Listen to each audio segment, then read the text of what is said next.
Polysécure, épisode spécial. Je suis accompagné de Frédéric. Comment vas-tu? Très bien, toi? Très bien aussi.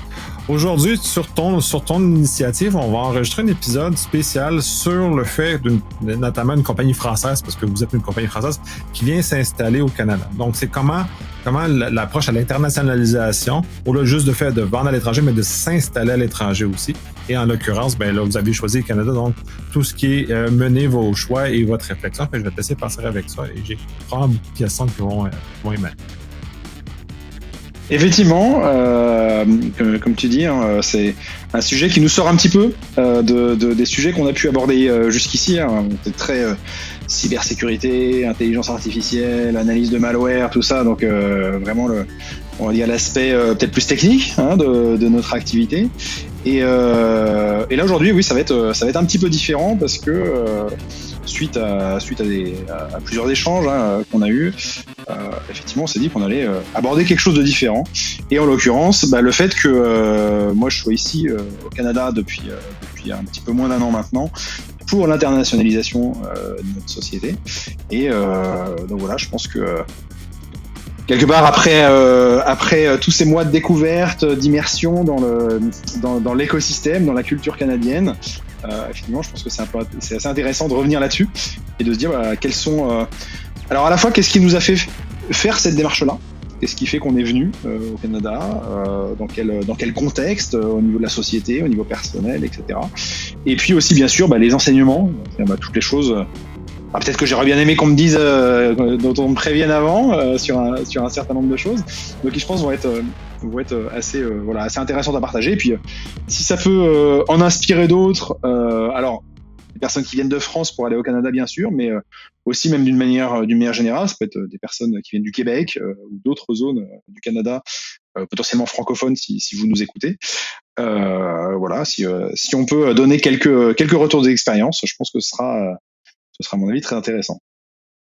Oh, absolument. Puis tu as passé un hiver au Canada, ce qui est quand même un épisode pour si tu es plus du sud de la France qui peut être un peu plus particulier.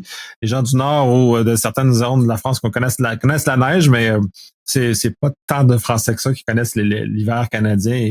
Et en plus, t'as été chanceux, tu as eu un hiver qui a quand même été assez globalement clément sur l'état des températures. Là. Fait que c'est une acclimatation plus douce. Alors oui, clairement. Enfin, moi, je suis à Toronto. Hein. Cette année, l'hiver à Toronto, c'est pas forcément ce à quoi j'ai pas vécu la ville bloquée pendant une semaine ou quoi. Je dirais qu'on a eu 2 épisodes de neige où on s'est réveillé le matin avec 50-60 cm devant chez nous. Donc je sais que t'es même au nord de Montréal, plus du côté de Québec. Je pense que 50-60 cm de neige, c'est 3 fois rien. C'est une petite, c'est comme une petite bruine. Oui, absolument. On n'est pas dans les mêmes choses, mais Toronto, effectivement, c'est beaucoup plus allégé comme expérience hivernale. Voilà, ça va être. Alors, on a fait quand même. Alors, bon, là, on est vraiment sur le côté personnel. On a fait quand même d'aller un peu dans la province, un peu au nord de Toronto, au moins une fois, un endroit où il faisait, je crois, moins 25. Des choses comme ça, histoire de voir un peu de froid quand même. Donc, c'était assez intéressant à vivre. Et aussi en vacances au Québec. Donc, ce qui nous a permis, en plus, on est tombé en vacances pile à un moment où il a effectivement neigé à peu près 1 mètre de neige juste avant qu'on arrive. Donc, on a eu droit à la ville de Québec, etc., sous la neige. Donc, on a quand même vécu ça. Mais c'est vrai que pour ceux qui nous écoutent, l'hiver canadien à Toronto, en tout cas cette année, c'était pas quelque chose d'extrêmement violent. C'est ça. Ça t'a permis une acclimatation plus décente. Parce que là, en plus, vers le volet, pourquoi Glimpse s'est intéressé à venir s'installer au Canada, donc essentiellement à l'international. Il y a des motivations qui vous a amené à venir vous installer ici. Et est-ce que, justement, partager de ces motivations-là? Complètement. Alors, sans rentrer forcément dans tout le détail des discussions qu'il y a eu à cette époque-là, en fait, l'idée est née il y a assez longtemps, en 2020-2021. Donc, ça commence à remonter. Lorsqu'on commençait à réfléchir, enfin même plus que réfléchir, lorsqu'on échangeait avec des fonds d'investissement pour notre première levée de fonds importante qu'on a donc réalisée en 2021, où en fait, une discussion qui arrive souvent dans ces échanges-là, quand on commence à envisager les montants de financement, les modalités, etc., c'est de se dire quelque part, qu'est-ce que vous, la société, vous prévoyez de faire de cet argent-là. Donc il faut vraiment arriver avec un business plan solide. C'est pas tout d'avoir de l'argent. Il faut expliquer comment cet argent va financer des développements, comment cet argent va financer la force commerciale, et comment cet argent, notamment, peut financer aussi de l'internationalisation, parce que c'est quand même un des sujets pour une société comme la nôtre. On est dans le monde du logiciel. Donc dans le monde du logiciel, évidemment, quand on pense notre logiciel dès le départ, on se dit pas qu'on va s'adresser à un seul marché. Sauf sur des choses très spécifiques. Si on faisait du logiciel juridique ou des choses comme ça, évidemment, on s'adresse au marché juridique concerné par la législation sur laquelle on travaille. Dans le monde de la cybersécurité, quand on fait une solution de détection et d'investigation, j'ai envie de dire, c'est quand même très très international. Donc dès le départ, on pense en tout cas le produit de manière internationale. Et donc dans ces discussions-là, à un moment, on s'est dit oui, l'international, effectivement, ça peut être un sujet. On en a réfléchi entre nous au sein de la société, notamment entre les cofondateurs. Ce qui émerge assez vite, c'est que dans une stratégie d'internationalisation, il y a plusieurs possibilités, mais c'est vrai que quelque chose qui peut fonctionner assez bien, c'est un des cofondateurs qui va à l'international. Donc dans ces discussions-là, moi j'en ai discuté un peu avec ma femme. Voilà, on est en train de réfléchir à ça, à 2, 3, 4, 5 ans de la société, potentiellement de l'internationalisation. Alors, c'est vrai qu'à l'époque, c'était très très loin quand on réfléchit à ces choses-là. Voilà, potentiellement de l'internationalisation, tout ça. Puis vraiment, ça s'est fait en quelques jours de ces discussions-là en plus. Et avec ma femme, très vite, on se dit oui, pourquoi pas. Pourquoi pas aller à l'international dans quelques années. On a un naturel, on va dire, on a déjà voyagé plusieurs fois, c'est le genre de choses. Oui, pour des périodes assez longues. On avait déjà vécu, par exemple, alors c'était pas tout à fait l'étranger, c'était la Guyane française, donc ça reste un dom-tom français, mais on avait vécu 9 mois en l'occurrence là-bas, donc on avait un peu cette fibre-là. Et donc du coup, on en discute au sein de Glimpse, on en discute avec son investissement notamment, et on commence à évoquer cette idée que moi j'étais prêt personnellement à aller à l'étranger en gros vers on va dire 2022-2023. C'était un petit peu ça ce qu'on avait en tête en termes de délai. Les choses ont avancé, la levée de fonds s'est faite, et on avait cette chose-là. Et puis 2022 effectivement est arrivé. On a commencé à réfléchir à ça finalement un peu plus concrètement. Notamment le choix de à quel endroit est-ce qu'on va, quel pays, quelle région. Évidemment, le choix assez naturel et ce qu'on voulait viser dès le départ, c'était l'Amérique du Nord. Notamment les États-Unis, on va pas se mentir, 80-85% du marché de la cybersécurité. Ça doit être 85%, je crois, l'Amérique du Nord, dont 70-75%. Donc les États-Unis, effectivement, qui était quand même un objectif important. Après, il y avait plusieurs raisons qui ont fait qu'on n'est pas allé, en l'occurrence, aux États-Unis.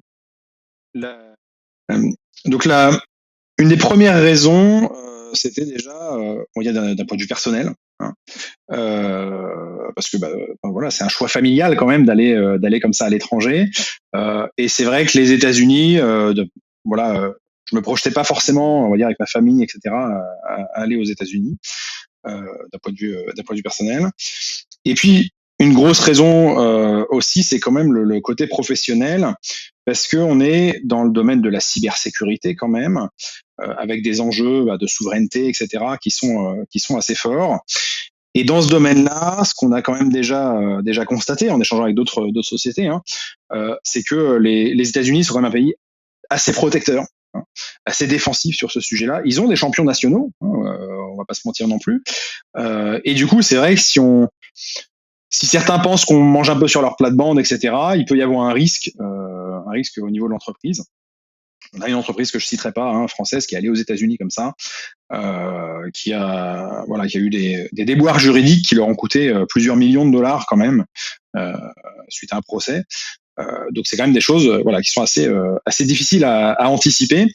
Et donc on s'est dit finalement aller au Canada, ça permet quand même d'adresser l'Amérique du Nord et les États-Unis sans pour autant prendre ces risques-là. Un peu aussi la stratégie, ce que j'appelle moi la stratégie OVH, l'opérateur, hébergeur de data center OVH, qui est effectivement implanté au Canada et qui adresse l'Amérique du Nord depuis le Canada. Donc ça, c'était un peu les deux raisons qui nous ont fait aller au Canada. Après, il y a une autre question. Donc c'est vrai que d'un point de vue personnel, moi j'étais moi il y a la possibilité d'avoir ce projet aussi familial, mais il n'y avait pas que ça dans le fait qui allait justifier que ce soit moi qui vienne au Canada. Ce qui était aussi intéressant, c'est que en France, en fait, c'était moi qui avais le rôle de tout ce qui est la communication quelque part, un peu les apparences publiques, d'intervenir en conférence ou sur des salons à plusieurs reprises, un peu être entre guillemets la voix publique de la société en France. Et c'est vrai que du coup, ça veut dire que c'est quelque chose. Alors, c'est pas une expérience que j'avais avant Glimpse. J'ai découvert ça quand on a créé la société, que je savais faire ça quelque part. Et là, c'est vrai, c'était intéressant de se dire, finalement, ce qu'il va y avoir beaucoup ici, ça va être un travail de communication. Ça va être un travail de construire son réseau, de rencontrer, d'échanger, etc. De faire ce type d'intervention aussi, de trouver l'opportunité d'être avec quelqu'un qui fait un podcast qui soit à la fois au Canada et en France, justement, donc en plus faire le pont, etc. C'est vrai que c'était quand même, du coup, assez pertinent que ce soit moi qui le fasse, justement parce que j'allais pouvoir reproduire ce que j'avais pu faire en France. Donc toutes ces planètes-là étaient quand même, on va dire, pas mal alignées, et c'est ça qui nous a fait partir. Donc à partir de, on a décidé quelque part le go no go en février-mars 2023. On l'a annoncé, je me souviens, c'était la veille du FIC à Lille, salon de la cybersécurité à Lille. La veille du FIC, en fait, on a annoncé officiellement et publiquement que je partais et qu'on ouvrait une filiale au Canada. Et j'ai déménagé fin août 2023 avec ma famille, donc ici à Toronto, pour cette nouvelle expérience quelque part. Dans les points, c'est vrai que quand je parle de communication, etc., il y a aussi quelque chose. En fait, c'était pas qu'un hasard que j'ai cette position, on va dire, autour de la communication en France. C'est aussi lié à mon rôle sur la partie scientifique. Ça peut paraître un peu antinomique, les scientifiques n'ont pas forcément toujours l'habitude de communiquer. Moi, il se trouve que j'ai appris justement à communiquer quand on avait créé l'entreprise. On a effectivement découvert que je savais faire ça, que ça me plaisait aussi, quelque part, c'est quand même important. Mais c'est pas ça qui m'a enlevé mon rôle justement sur la partie scientifique, la partie recherche, de pilotage des équipes au niveau de la recherche, etc. Et finalement, c'est intéressant aussi parce que en arrivant ici, ça me donne un rôle qui n'est pas un rôle de commercial. Je suis pas un commercial de France qui vient ici pour vendre. Et dans un certain nombre d'interventions que j'ai pu faire ici, en fait, j'ai même pas fait d'intervention vraiment commerciale. Au contraire, j'ai fait des interventions sur la fraude et la cybersécurité, l'IA et la cybersécurité. J'ai même présenté des travaux de recherche en février qui sont comment est-ce qu'on détecte des logiciels malveillants codés en PowerShell avec des grands langages de modèles, des LLM. Et ça, c'est des travaux qu'en fait, j'ai initiés moi, qui ont été ensuite repris par les équipes. Et donc forcément, j'ai aussi toute légitimité quand je présente ces travaux-là. Et c'est vrai qu'en termes de discours, en termes de légitimité, encore une fois, dans des interventions, avoir une personne qui soit justement aussi les mains dans le cambouis au quotidien, c'est quand même quelque chose d'intéressant dans cette stratégie. Donc voilà, ça a quand même justifié pas mal de choses. Quand je suis arrivé, donc j'ai été président de la filiale canadienne. On a créé une filiale ici, donc Ça, c'est tout un travail. Hein. Pareil, à ceux qui se posent cette question-là, qui veulent un jour aller à l'international, c'est des choses qui s'anticipent. C'est pas là où je suis le meilleur et c'est pas forcément ma grande passion, hein, cette partie administrative. Donc, on s'est fait accompagner donc pour déposer les statuts de la filiale, etc. Et donc, du coup, j'ai toujours quand même ce double rôle, c'est-à-dire que je suis à la fois président de la filiale ici, mais forcément, je garde une implication assez forte sur l'entreprise en France, que ce soit d'un point de vue direction, hein, participation aux discussions stratégiques, au conseil d'administration, comité de direction, etc., mais aussi côté recherche, où alors c'est vrai que j'ai un peu moins d'activité de recherche aujourd'hui, mais je participe quand même à tous nos comités de recherche internes, voilà, toutes nos réflexions. Parfois, justement, quand j'ai quelques opportunités, ça m'arrive aussi de faire quelques travaux de recherche moi-même. Je garde aussi une certaine veille hein, sur les aspects de recherche, ce qui me permet d'être à jour et aussi à la fois techniquement pour mes discussions avec l'équipe de recherche, mais aussi dans des fois des communications que je peux faire ou des présentations que je peux faire sur notamment l'intelligence artificielle et la cybersécurité. Voilà un peu ce qui a, on va dire, motivé notre choix d'arriver au Canada. Tout ça est très intéressant. Puis là, moi, comme Canadien, moi, la question, et comme Québécois, la première question que j'ai par rapport à ça, c'est pourquoi vous avez choisi Toronto versus Montréal? Parce que de ma perception à moi, c'est plus naturel ou plus intuitif pour un Français d'aller à Montréal du fait francophone versus Toronto, généralement, qui est plus considéré comme étant beaucoup plus anglophone. C'est sûr. C'était une vraie interrogation dès le départ. On a regardé les deux, hein, évidemment, en tant que société française. C'est un peu plus naturel d'aller à Montréal. Pour rien te cacher, moi, mon choix au départ se portait plutôt sur Montréal, notamment d'un point de vue personnel. Pour ma femme, mes enfants, etc. Je me suis dit que ce sera quand même plus simple. Ma femme, pour le coup, assez vite m'a dit qu'elle sentait bien Toronto, justement. Aussi d'un point de vue personnel, parce que finalement, je vais parler après de la communauté francophone quand même, mais un de ses arguments hein, qui lui faisait dire ça, c'était notamment pour elle pour pouvoir trouver du travail. C'est tout bête, hein. Mais en fait, il y a un besoin, elle avait déjà identifié ça, que à Toronto, en Ontario, de manière générale, il y a un besoin de personnes francophones sur un certain nombre de postes. Elle est dans l'éducation en plus, et il y a un fort besoin dans l'éducation de personnes francophones. Alors qu'à Montréal, il y a peut-être un peu moins ce besoin-là, donc elle s'est dit ce sera probablement plus facile de trouver un travail à Toronto qu'à Montréal. Elle avait assez juste hein, là-dessus, je pense.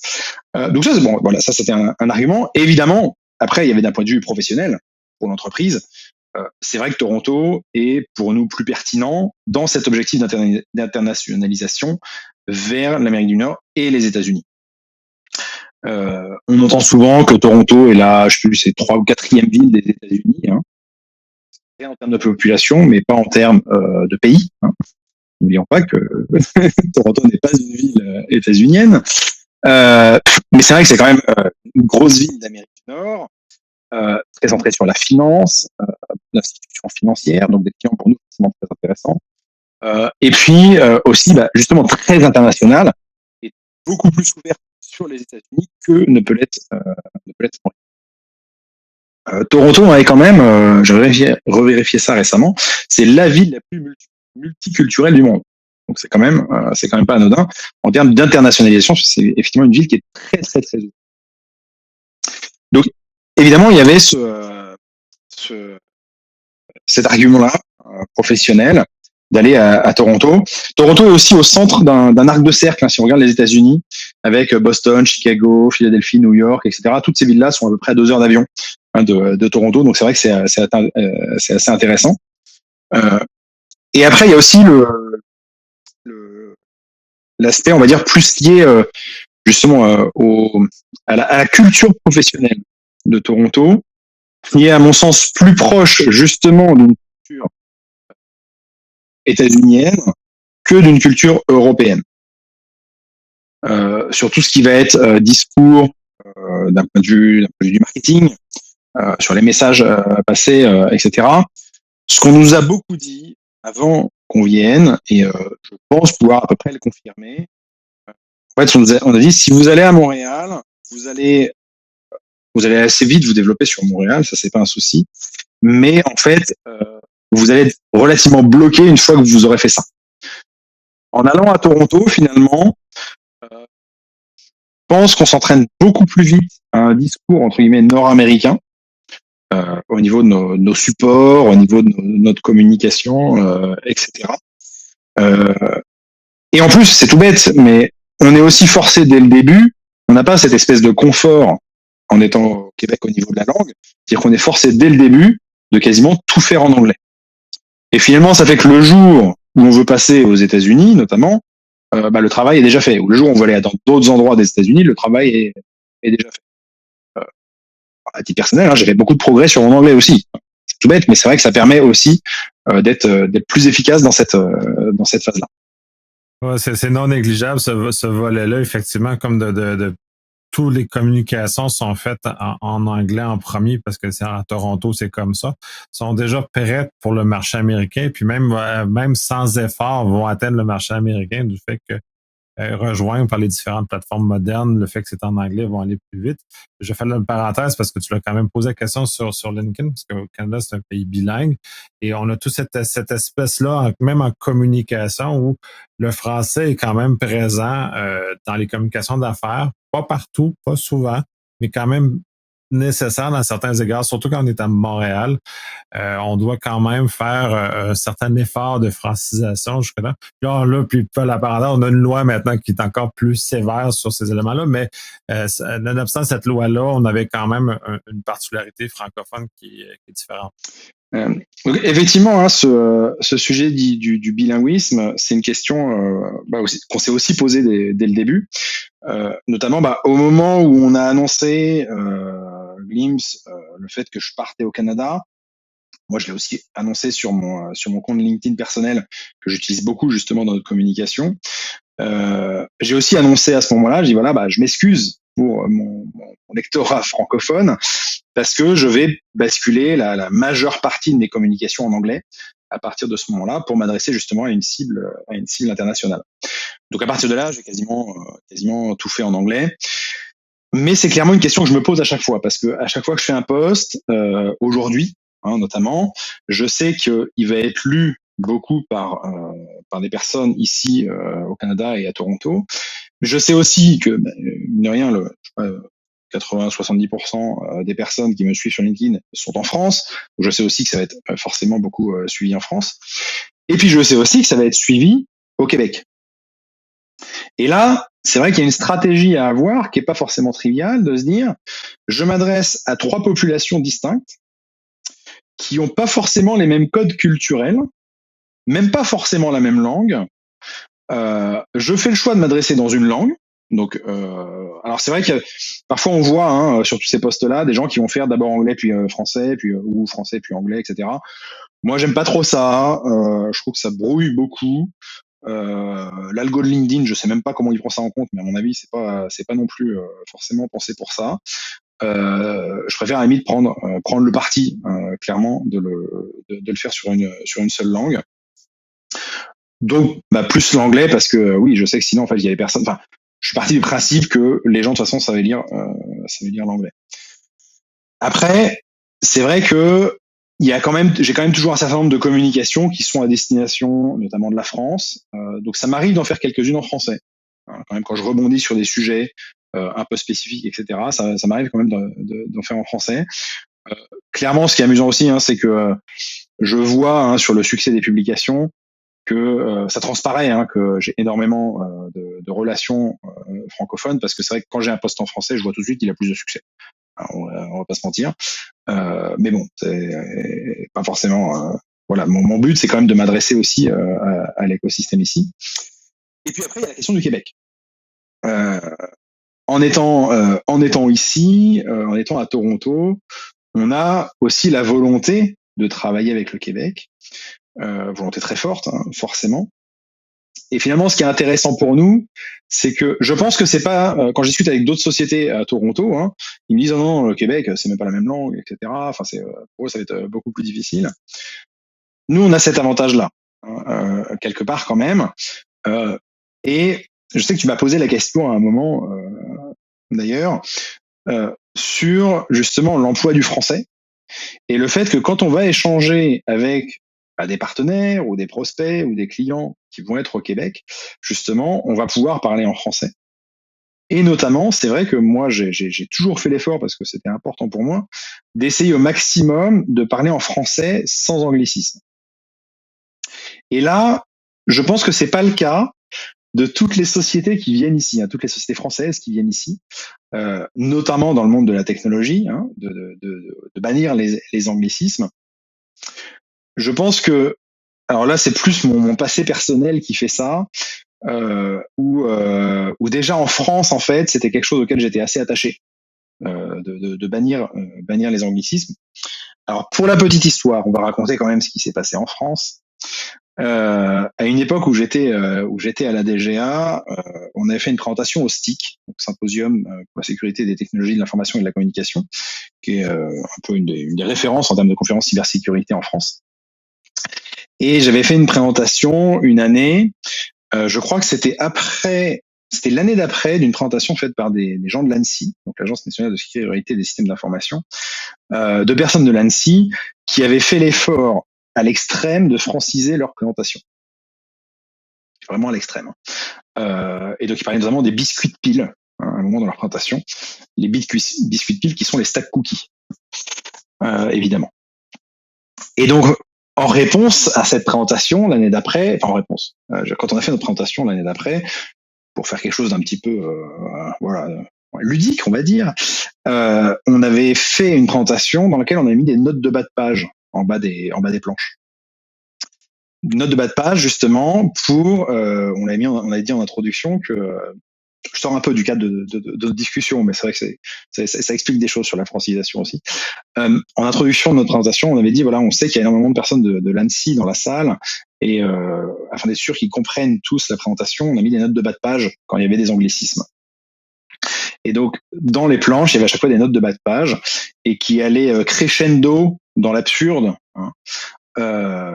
justement dans les traductions. Et à la fin, on avait parlé de fenêtres ventouses, et il y en avait un autre comme ça. Donc, les ventouses sont les pop-up, etc. Et on était allé on va dire assez loin là-dessus, ce qui nous avait valu quelques petites remarques derrière, évidemment, notamment de personnes de l'ANSSI, bien sûr. Enfin, toujours amicalement, évidemment, mais c'est vrai que voilà, ça avait été un sujet. Et en fait, j'ai envie de dire, nous, quand on avait fait cette présentation, pour moi, c'était même justement pas une difficulté, parce que le fait de parler français et de bannir les anglicismes, c'était quelque chose aussi que j'avais à cœur. Et donc finalement, en arrivant ici au Québec, ça a été aussi un avantage. Au Québec, au Canada, et du coup en discutant avec les gens du Québec, ça a été un avantage, parce que ça nous permet aujourd'hui, nous adresser à nos clients et nos prospects en utilisant la langue française sans anglicisme. Et je sais que c'est important pour les gens du Québec. Et c'est vrai que là, on est dans la différence culturelle entre la France et le Québec. C'est en France, quelque part, il y a pas de protection. Alors si, officiellement, évidemment, dans les lois, etc., il y a de la protection vis-à-vis des anglicismes. Mais j'ai envie de dire, la menace est peut-être un peu moins forte qu'ici au Canada, où la présence, évidemment, de la langue anglaise étant tellement importante que je comprends tout à fait ce besoin de vouloir peut-être un peu plus potentiellement se protéger. Mais tout ça pour dire que quand on arrive comme société française au Canada, quand on arrive à Toronto, qu'on s'adresse à ces trois communautés différentes, et c'est pas forcément facile tous les jours de trouver le bon discours, d'adapter la manière dont on va parler de nos sujets pour s'adresser à chacun, parce qu'on sait très bien que, notamment parce qu'on parle en anglais, en fait, tous vont le lire. Si on avait fait le choix, et c'est là aussi où il y a le côté où depuis Toronto, on peut travailler avec le Québec, alors que l'inverse est probablement moins vrai. Si on avait été au Québec, notre communication forcément aurait été en français, et donc elle n'aurait pas été perçue, elle n'aurait pas été lue depuis Toronto. Donc il y a quand même, du coup, ce choix-là est hyper dimensionnant. En fait, le fait d'être à Toronto, c'est vrai qu'on va s'adresser beaucoup plus à des communautés qui pourraient potentiellement être différentes. Ouais, tout ça est intéressant, puis tu le mentionnes parce que c'est vraiment trois communautés, même si, puis je le répète, ça fait plusieurs fois que je le mets sur des posts. la France et le Québec, ce n'est pas la même chose. Contrairement à ce que bien des gens en pensent, la façon de communiquer ou de passer un message est plus anglophone en termes de style. Si on va revenir dans un autre épisode, quand justement on va aborder ces éléments-là de différences culturelles plus grandes, mais ça fait vraiment trois façons de communiquer distinctes pour un même message qui doit s'adapter à ces trois publics-là qui réagissent pas aux mêmes symboles, qui réagissent pas aux mêmes expressions, qui réagissent pas aux mêmes éléments. Donc, d'un point de vue commercial, ça a quand même des impacts importants. Et justement, comme tu le mentionnes bien, de bien cibler le type de publication que tu vas faire. Parce que dans tous les cas, on est en cyber, normalement, les gens en majorité comprennent l'anglais, mais sont toujours plus heureux de se faire communiquer dans leur langue maternelle. Exactement. Enfin, ça, c'est voilà, ça on l'a vraiment senti. Et je pense que du coup, c'est quand même. Enfin, je dirais qu'on n'a pas eu trop de barrières à se développer au Québec du fait d'être à Toronto. Ce qui me permet justement. En même temps, t'es souvent à Montréal aussi. Là. Ça aussi, faut pas le négliger que ta présence locale, elle est quand même significative. Je t'ai croisé à plusieurs reprises d'ailleurs dans des événements à Montréal, justement, qui permet justement de cajoler ce secteur-là aussi. Là. Ben, tout à fait. Enfin, le but d'être au Canada, hein, c'est de pouvoir être justement des deux côtés. Et quelque part, si justement sur le retour qu'on peut en avoir, j'ai beaucoup parlé des motivations qui nous ont fait aller à Toronto. Il y en a une en fait qui est pas une motivation qui nous a fait y aller, mais dont je vais parler parce que ça peut peut-être donner des idées à d'autres, parce que c'est plutôt un constat. En fait, c'est plutôt quelque chose que j'ai découvert ici. Il y a quelque chose auquel je m'étais pas attendu en allant à Toronto, c'était l'existence de la communauté francophone. Alors, pour quelqu'un qui connaît pas, effectivement, ça peut être surprenant. Je pense que pour quelqu'un qui connaît justement un peu Toronto, ça l'est probablement beaucoup moins. Toronto est j'ai vérifié très récemment, hein, c'est la ville la plus multiculturelle du monde. Donc, c'est quand même pas négligeable. Donc il y a vraiment de tout. Et en fait, il y a une communauté francophone qui est assez importante. Et finalement, pour une société qui arrive, qui connaît personne, parce que c'était vraiment mon cas, hein, quand je suis arrivé, j'avais absolument zéro réseau, hein, je connaissais vraiment personne. Et ben le premier réseau que j'ai construit, c'était la communauté francophone. Et j'ai envie de dire, en allant à Montréal ou au Québec, en fait, je vais pas dire que la communauté francophone n'existe pas, puisque les gens sont francophones, mais il n'y a pas une volonté justement de fédérer autour de cette communauté-là spécifiquement. Alors qu'ici, en fait, très vite, hein, je l'ai vu, il y a plusieurs cercles. Hein. Alors je peux les citer. Hein, il y a la GEAF, par exemple, l'amicale des grandes écoles francophones de Toronto. Il y a le Club canadien. Il y a la French Tech Toronto, hein, qui aussi. Alors ça, c'est une déclinaison d'une mission, on va dire française, hein, pour le coup. Donc c'est francophone et français celui-là. Il y a le French Business Club. Il y a il y en a quand même pas mal en fait ici de cercles francophones. Et alors quand on dit francophone, c'est très générique, c'est-à-dire que on va trouver dedans des Français, on va y trouver des Québécois et on va y trouver des Franco-Ontariens. Alors au final, tous ces gens-là terminent franco-ontariens à un moment ou à un autre, hein, généralement, hein, qui est le terme vraiment pour les francophones de l'Ontario. Donc c'est une population qui est assez mixte en fait, et de gens qui ont à cœur de se retrouver autour de la culture francophone et de faire des événements autour de la francophonie, à la fois sur la francophonie en elle-même, donc les sujets, il y a eu un sujet une fois sur justement la francophonie en Ontario, par exemple, mais aussi, d'une manière générale, des sujets qui touchent la francophonie. Par exemple, comme moi je suis intervenu sur des sujets comme la fraude et la cybersécurité, c'était c'était pas spécifiquement lié à la francophonie, mais c'était au sein de l'écosystème francophone parce que c'est des choses qui intéressent évidemment à peu près tout le monde d'une manière générale aujourd'hui. Et du coup, en fait, quand je suis arrivé, en quelques mois, j'ai créé vraiment mon réseau en partant de là.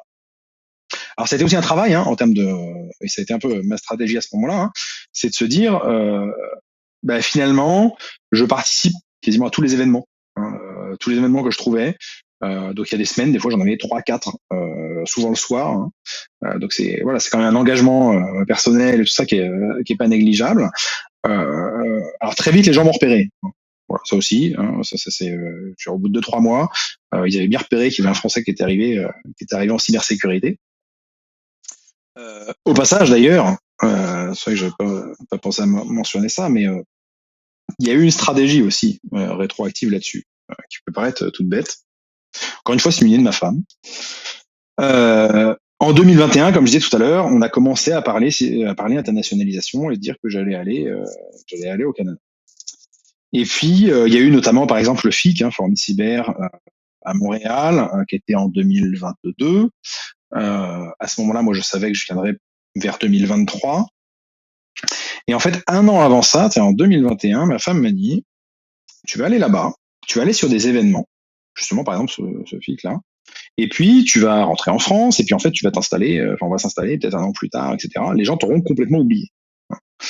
Ce qui est vrai. Voilà, si je venais comme ça, sur un événement pour 2-3 jours, alors oui, on fait quelques contacts, etc. Mais concrètement, effectivement, un an plus tard, les gens ont complètement oublié la présence de cette société.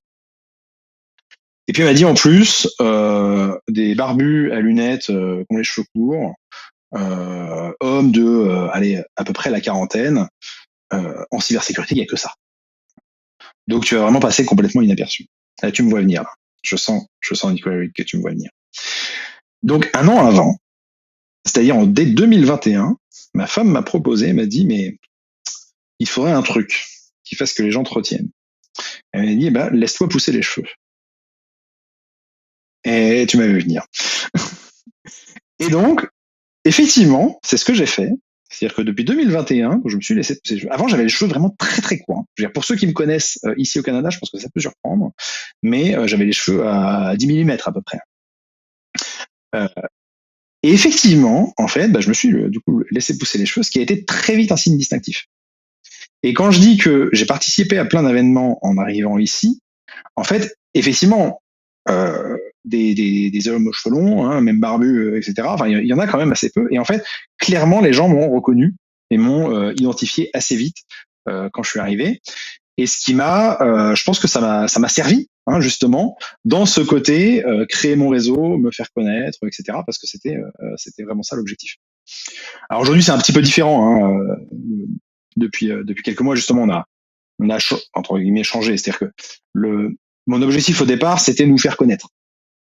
Donc faire connaître la société, faire en sorte que les gens m'identifient, parce que c'est ça justement qui a pu faire que j'ai été contacté pour des interviews. Enfin, je suis passé sur Radio-Canada par exemple, ce genre de choses, donc il y a en plus une portée nationale. Et aujourd'hui, l'entreprise Glimpse, je dirais depuis février-mars à peu près, c'est le retour qu'on a. Depuis février-mars, l'entreprise Glimpse est connue au Canada, que ce soit côté Toronto, dans l'écosystème anglophone cyber. Parce évidemment, en parallèle de toute cette communauté francophone, moi, j'ai participé aussi à tous les événements de la communauté anglophone cyber. J'ai identifié les quelques personnes clés aussi qui seraient mes points d'entrée dans l'écosystème cyber.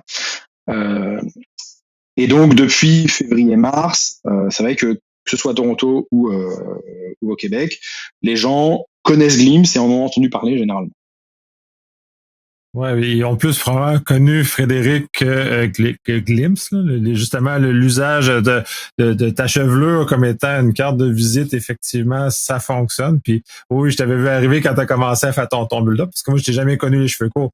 Pour moi, puis l'image, effectivement, elle est quand même assez forte et elle est distinctive et amène justement plus loin. Et puis tu es un très bon ambassadeur de ta marque là, en ce sens.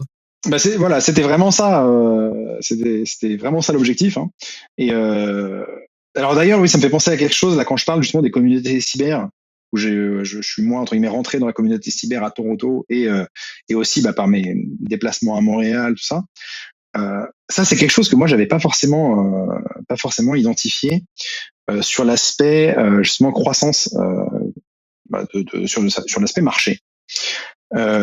Pour moi, de loin, alors si on prend les chiffres de manière un peu caricaturale, la France, 60 millions de personnes à peu près, le Canada, 40 millions de personnes.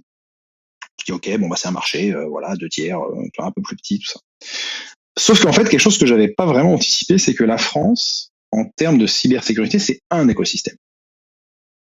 Si je suis à Rennes, à Marseille, à Bordeaux, à Paris, à Lille, à Strasbourg, etc., je vends en fait dans toutes les autres villes que je viens de citer et autres, tout ça, sans aucune difficulté. C'est le même écosystème.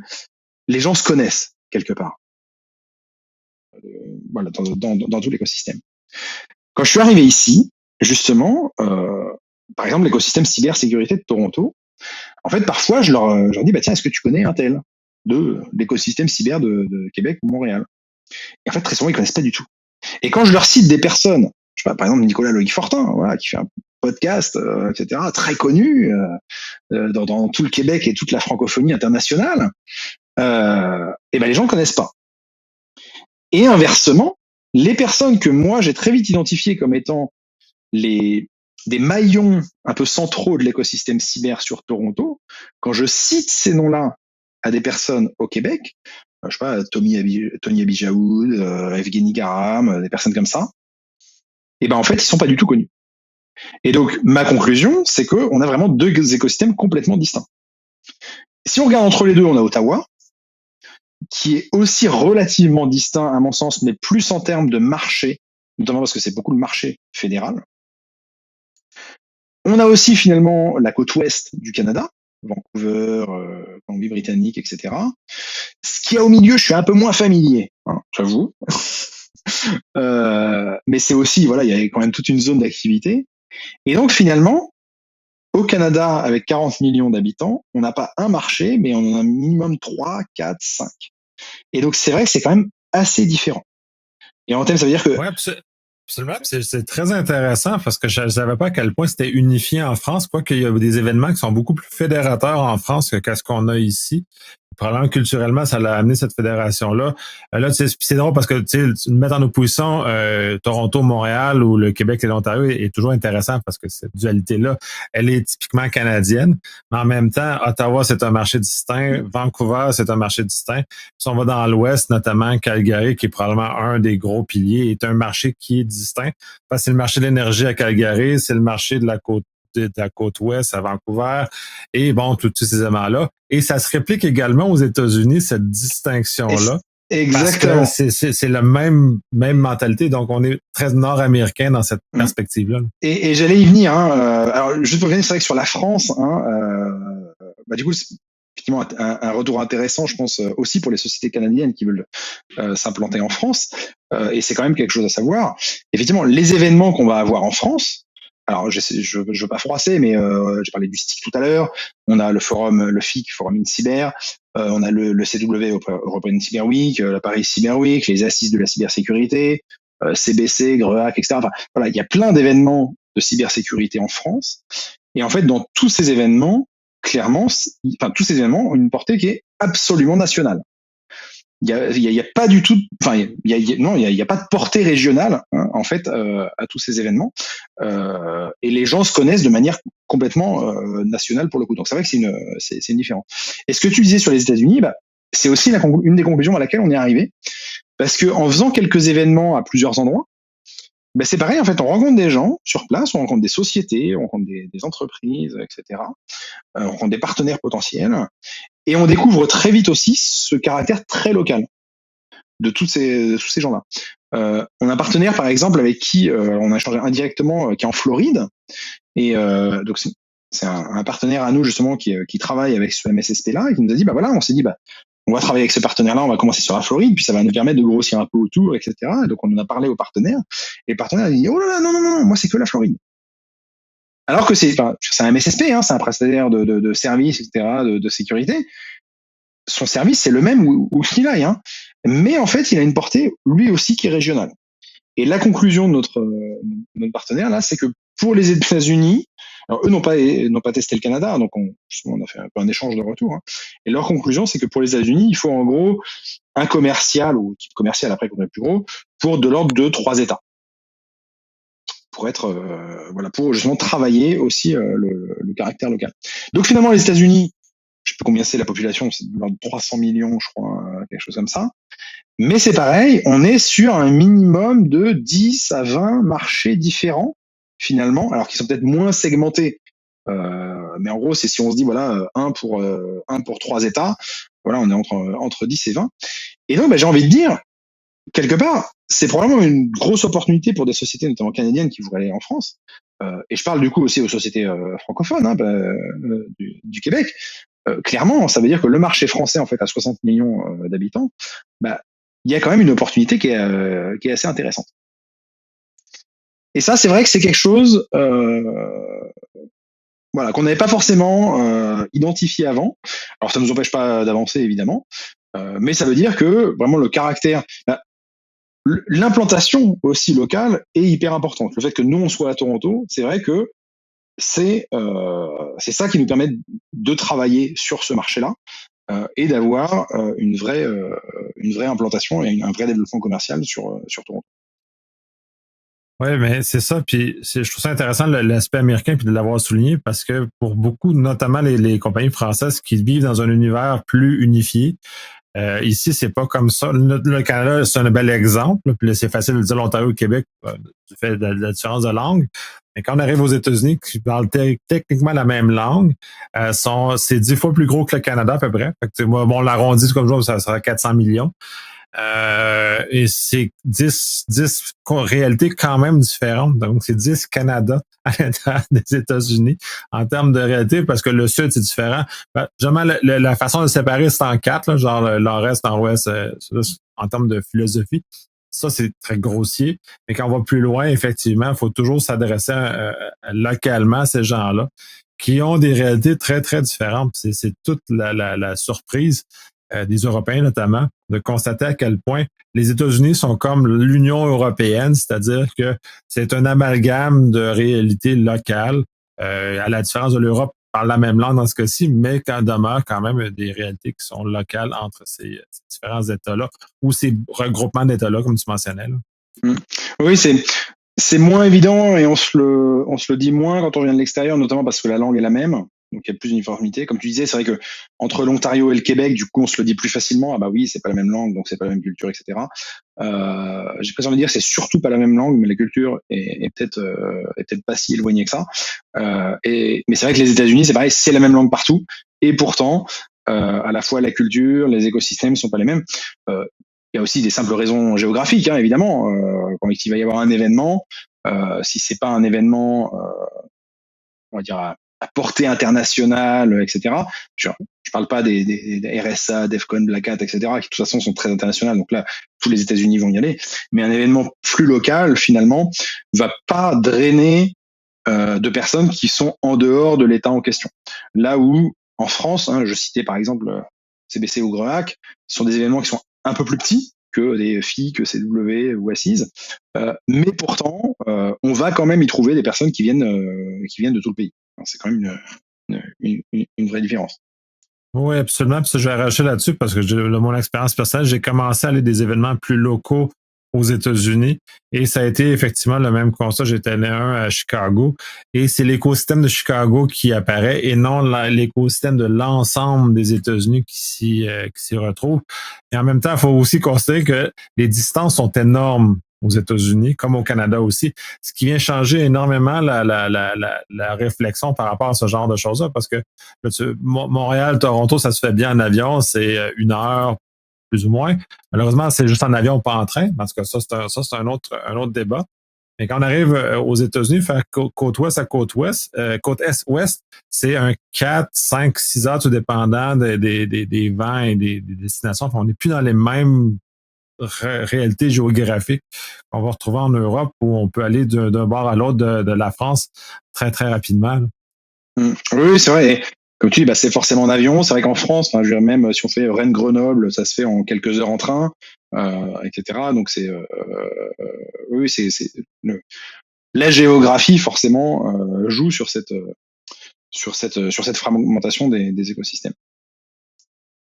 Après, mon retour justement, c'est quelque part où est-ce qu'on en est en termes de développement. Et notamment pour revenir sur quelque chose que je disais tout à l'heure, il est évident qu'en allant directement à Montréal, on irait plus vite.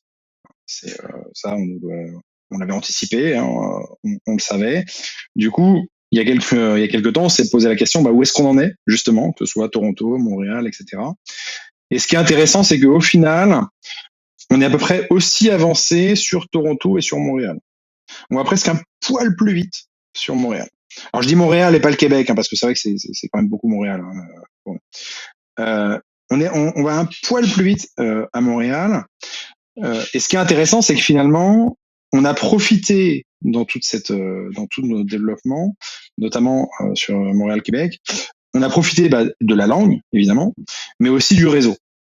Parce que pour le coup, quand je disais tout à l'heure que je suis arrivé au Canada, j'avais aucun réseau, c'est pas complètement vrai sur Montréal, justement.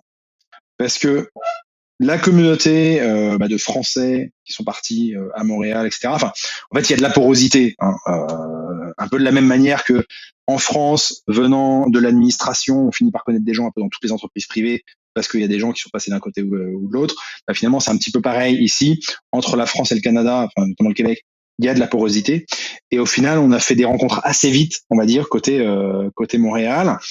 Ce qui fait qu'aujourd'hui, on s'est quand même développé quasiment aussi vite, voire un peu plus vite sur Montréal que sur Toronto.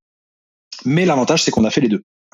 Encore une fois, comme on disait tout à l'heure, on aurait pu faire le choix d'aller que à Montréal, enfin d'aller à Montréal. Je suis persuadé qu'on serait allé plus vite. Ça, c'est très clair. En revanche, c'est vrai que je pense pas du tout, même l'écosystème de Toronto aujourd'hui nous serait complètement inconnu.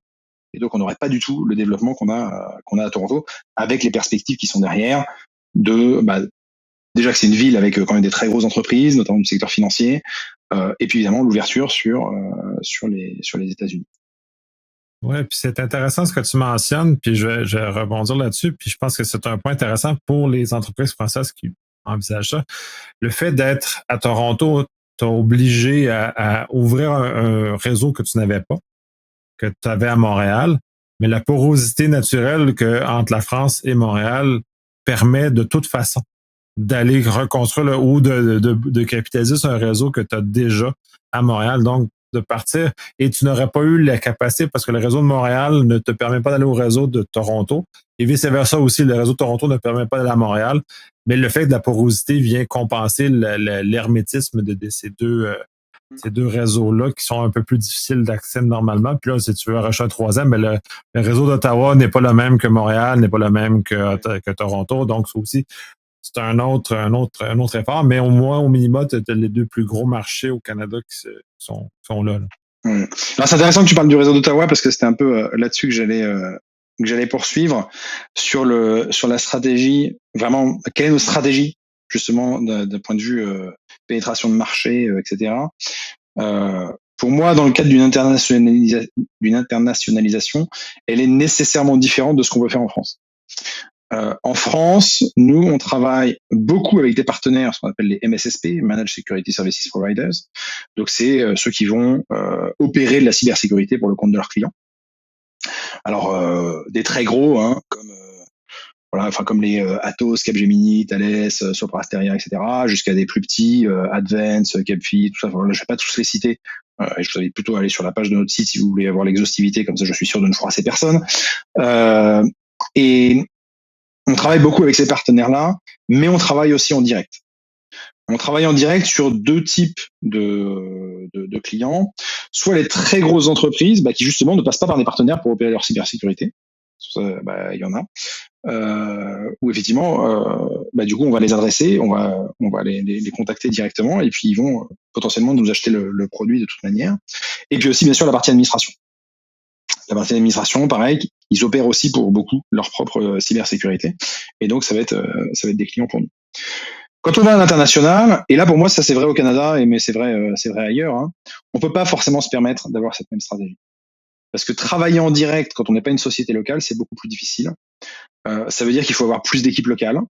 Il faut avoir des équipes de support, évidemment. Il faut avoir des équipes projets qui vont accompagner la création du projet, etc.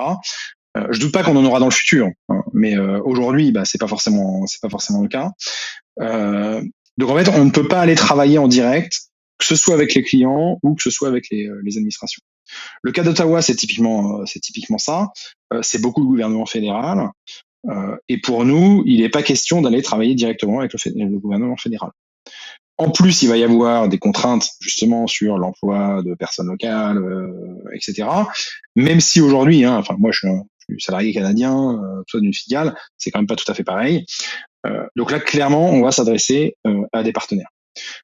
Et puis pour le reste du pays, hein, enfin voilà, il y a pas juste Ottawa parce que c'est pour les administrations, hein, mais même ici à Toronto, j'ai même envie de dire, même si par exemple je tombe sur une très grosse banque, il me dit moi j'opère ma cybersécurité moi-même, donc j'ai envie d'acheter votre produit en direct.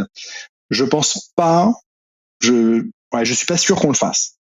Je pense qu'on dira, on entend bien, mais pour la partie déploiement, etc., on préfère s'appuyer sur quelqu'un de local. C'est quand même, on va dire, plus efficace, à la fois pour le client final, parce qu'il sait qu'il a quelqu'un potentiellement qu'il connaît, etc. Et puis pour nous, parce que ça permet d'avoir, je sais pas, si on déploie la solution avec un client, et puis en fait, dans 3 mois, ce client se fait attaquer, et du coup, en plus, il faut avoir une réponse à incident, et donc il faut avoir encore plus de personnes sur place pour les aider à traiter l'incident.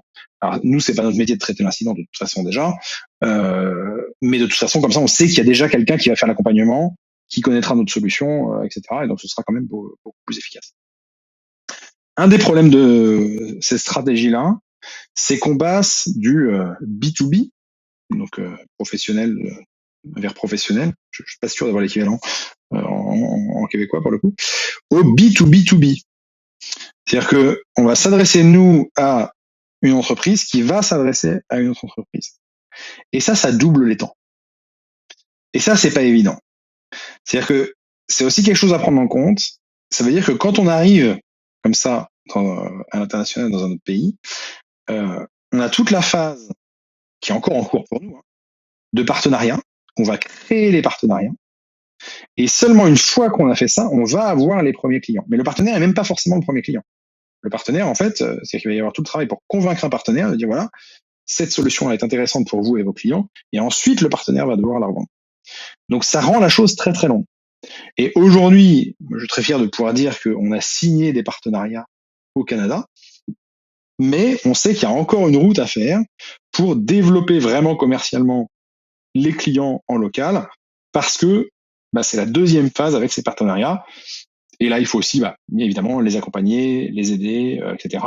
Même une fois qu'on a signé le partenariat, justement, c'est aussi notre travail de leur trouver les premiers clients, parce que c'est ça qui va finir de les convaincre. Sinon, les intégrateurs, etc., tant qu'ils n'ont pas eu les quelques premiers projets, c'est pas forcément eux qui vont être force de proposition auprès de leurs clients. En revanche, quand nous, on leur a apporté 1, 2, 3, 4 clients, qu'ils auront vu la plus-value pour leurs clients et pour eux, évidemment, c'est là qu'ils vont se dire, oui, ok, maintenant, on va commencer, par exemple, à se former, à être plus autonome, à le proposer de manière plus systématique, etc., etc. Mais il y a vraiment une machine à lancer qui, du coup, est d'autant plus longue à l'international parce que on a cette contrainte-là de passer un peu plus de manière systématique par des partenaires. Ouais, l'usage de partenaire ou l'anglicisme, c'est le channel, c'est-à-dire que tu utilises toujours un partenaire. Puis c'est très, je sais pas si en Europe c'est comme ça, mais en Amérique c'est énormément comme ça. C'est très rare qu'on achète de façon directe. C'est toujours à travers des partenaires qu'on va acheter nos solutions de cyber. En tout cas, dans la majorité des cas, donc c'est plutôt rare que du direct, du B2B comme tu le mentionnais, mais là c'est vraiment toujours un intermédiaire qui vient entre les deux, un intégrateur, un vendeur, ou peu importe la façon qu'on veut le nommer. Cet aspect-là. Puis c'est intéressant que tu le mentionnes parce que moi, spontanément, l'usage d'un channel est normal dans le marché dans lequel ici, comme moi, comme si je me place dans les souliers d'un acheteur, je ne vais pas vers Glimpse, je vais aller nécessairement vers mon revendeur préféré qui a une palette de produits à me proposer et à la limite, dans certains cas, d'intégrer aussi dans mon infrastructure. Oui, c'est pas mal ça aussi. C'est quand même pas mal ça en France.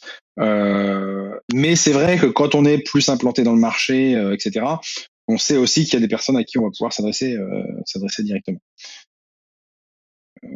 Oui, c'est aussi ce qu'on a pu voir nous ici, et voilà. Donc on est toujours en train de travailler ce réseau de partenaires. Pour finir, quelque part, où est-ce qu'on en est justement? Aujourd'hui, le réseau de partenaires, on commence à le constituer. Enfin, on l'a constitué. Hein, on a signé effectivement le premier partenariat. Et je dirais depuis 2-3 mois, on a un petit peu changé, on va dire, dans notre manière d'adresser le marché, justement en passant aussi un peu plus par des personnes qui ont un réseau localement. À la fois sur Toronto, Ontario d'une manière générale et sur Montréal. Maintenant, on travaille avec des personnes qui vont pouvoir aussi représenter Glimpse, on va dire un peu au quotidien, parce que mine de rien pour nous, voilà, on peut pas être partout non plus, hein, évidemment, qui vont pouvoir utiliser leur propre réseau aussi dans ce travail de représentation. Et donc c'est vraiment pour nous l'objectif de passer à la vitesse supérieure. Maintenant que les gens nous connaissent, et ça c'est intéressant, c'est le retour qu'on a justement de cette personne-là quand ils font un peu du démarchage, quand ils vont voir des gens, etc. Ils disent ah bah oui, Glimpse, on voit qui c'est. Donc ça c'est quand même un retour très positif. Et maintenant, on commence effectivement à passer à la vitesse supérieure pour accueillir plus de partenaires, plus de clients, justement en utilisant des personnes qui ont une présence plus locale, qui connaissent un petit peu plus aussi l'écosystème, etc. Et donc voilà, on a commencé ça il y a 2-3 mois avec des résultats plutôt intéressants.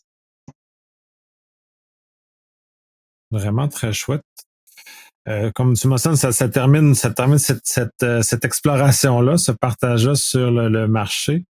Qui est quand même assez neuf parce que ça fait pas un an que vous avez complètement adhéré. J'imagine qu'il va y avoir d'autres surprises ou d'autres découvertes qui vont se faire en cours de temps. Justement, comme tu mentionnes que tu as récemment allé plus vers des partenaires locaux et des réseaux locaux qui t'aident justement à te propulser. Mais de ça, le fait que tu es très présent à Montréal et à Toronto doit jouer énormément dans cette création-là de ce réseau-là. Puis ça vient toujours un peu à cette discussion-là que c'est important de s'intégrer localement. Là. Puis d'autant plus qu'au Canada et aux États-Unis, on est tous dans des petites bulles. On est une panoplie de petites bulles. C'est intéressant de voir puis de voir ce regard extérieur-là, parce que même pour moi, même oui, je savais qu'on est dans notre petite bulle, mais je ne savais pas à quel point c'était vraiment comme ça, puis se le faire montrer. C'est très intéressant parce que ça explique aussi beaucoup de choses de comment nos marchés fonctionnent. Puis même au Québec, on a une dualité Québec-Montréal. Fait que, on est énormément dans des petits silos. Fait que même le marché québécois est au moins dans 2 grands blocs, si c'est pas plus, parce qu'il y a quand même d'autres réalités régionales qui existent et ça se réplique à l'extérieur du Canada. Et les faits, puis là, tu vois, j'imagine que sur le Canada, à terme, Toronto n'est pas bien perçu par le restant du Canada non plus. Donc, un stigmate négatif par rapport à ça, un peu comme on peut voir en France où Paris est moins bien perçu par les villes en dehors de Paris. On a un peu ce même... on a tous ce plaisir de ce chose-là, mais moi, je trouve ça très intéressant d'avoir ce regard-là extérieur à notre réalité locale. Alors, ce qui est rigolo, c'est que moi, j'arrive aussi, peut-être avec mon regard naïf, de ça, en me disant, allez, je vais travailler à Toronto, je vais travailler à Montréal, je vais travailler au Québec, je vais travailler dans tout le Canada. Mais du coup, effectivement, comme je me suis pas bloqué, je me suis pas auto-freiné sur ces sujets-là, j'ai créé mon réseau sur ces différents endroits. Et ça m'est déjà arrivé de faire des mises en relation entre des personnes de Montréal et des personnes de Toronto, parce que je me suis dit, mais attendez, mais là, en fait, vous savez, vous devriez vous parler, vous deux, parce que vous avez des choses à échanger. Et ça c'est vrai que moi, avec mon rôle d'extérieur, comme ça, qui suis arrivé presque un peu naïvement, finalement, le fait d'avoir construit ce réseau me donne déjà, quelque part, une position qui m'a permis de faire des mises en relation entre Toronto et Montréal en particulier. Très intéressant justement de ton rôle extérieur, tu sois capable de faire des mises en relation que nous-mêmes on a des difficultés à voir, mais tout ça c'est merveilleux, c'est ces belles découvertes là. On va conclure là-dessus. Ça fait un énorme tour d'horizon de ce que c'est. C'est très intéressant parce que j'espère pour que les compagnies à l'extérieur du Canada vont être capables, francophones, vont être capables de voir l'avantage, notamment à Toronto versus Montréal, et d'explorer ces éléments-là et vice-versa aux compagnies canadiennes, de pouvoir peut-être avoir un petit retour sur comment le fonctionne un peu plus le marché français et européen aussi dans cette aventure-là. Eh ben, merci beaucoup à toi. C'était un vrai plaisir de faire ce retour d'expérience. Et donc, je pense qu'on va se retrouver très bientôt pour creuser aussi notamment tout ce qui est autour des différences culturelles dont on a effleuré le sujet à plusieurs reprises, mais sur lesquelles, à mon avis, il y aura beaucoup d'autres choses à dire. Il y a beaucoup d'autres choses, puis c'est l'autre pendant de s'internationaliser. Ces différences-là sont très intéressantes à discuter, fait qu'on va consacrer dans un deuxième épisode. Pour ceux qui sont été jusqu'à la fin, il va en avoir une suite justement sur ce sujet-là, mais plus sur le volet culturel de la différence entre l'Europe et l'Amérique.